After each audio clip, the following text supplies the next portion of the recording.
Commission করেছে। সেই কমিশনের মধ্যে যে সকল বিডিআর নির্দোষ ভাইয়েরা চাকরিচ্যুত হয়েছে তাদের কার্যতালিকা নাই। এটা আপনারা কেন রাখেননি আমি জিজ্ঞাসা করছি, 1 নাম্বার বিষয়। 2 নাম্বার বিষয় হলো যাদের সাজা শেষ হয়েছে তাদের মুক্তির বিষয়টি নাই। 3 নাম্বার বিষয় হলো যাদেরকে অন্যায়ভাবে মামলায় ফাঁসানো হয়েছে তাদের মুক্তির বিষয়ও নাই। এই বিষয় ছাড়া পিলখানা হত্যাকাণ্ডের বিষয় কোনোভাবেই সুরাহা হবে না, হবে না।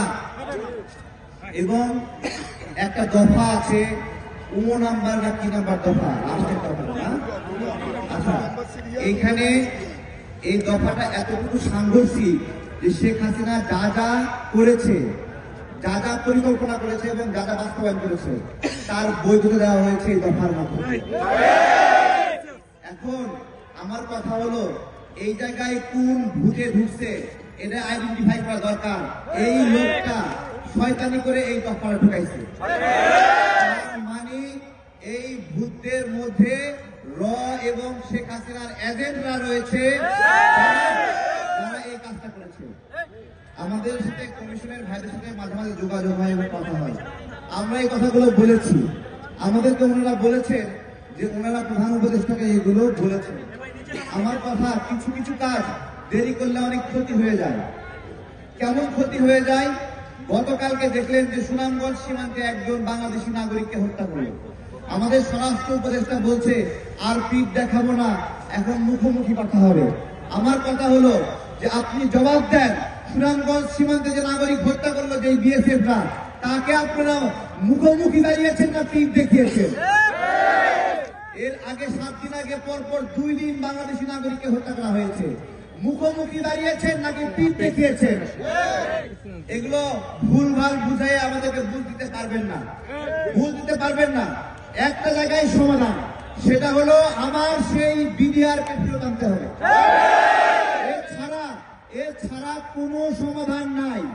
এবং আমরা বলছি আজকে কত হাজার বিডিআর কে বাহির করা হয়েছে? 18,000। আমি বলি 18,500 বিডিআর কে বের করা হয়েছে না?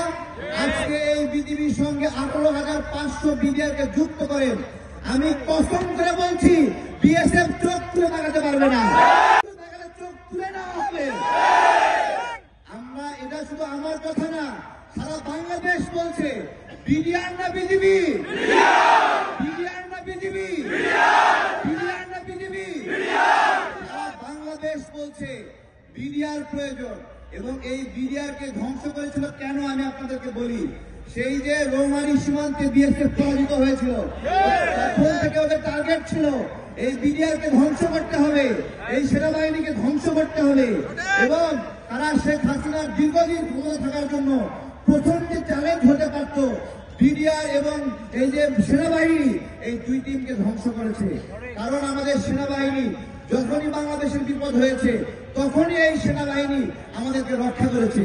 এবং কিছু হলেই সেনাবাহিনী, আমরা বলি সেনাবাহিনী কোথায়, সেনাবাহিনী কোথায়, অর্থাৎ সেনাবাহিনী আমাদের আস্থার জায়গা। এবং দেখবেন পিলখানা হত্যাকাণ্ডের ঘটনায় সেনাবাহিনীর পরিবাররা যারা কিনা ক্ষতিগ্রস্ত হয়েছে তারা বিডিআর ভাইদের পাশে দাঁড়িয়েছে। কেউ দেখাতে পারবে না কোন সেনাবাহিনীর সদস্য নিহত হয়েছে তারা বিডিআরদের বিরুদ্ধে কথা বলেছে। তারা একটা দিকে ইঙ্গিত করেছে, এইখানে জড়িত জাহাঙ্গীর কবির নানক, এখানে জড়িত তাপস জড়িত, শেখ হাসিনা জড়িত, ওই সময়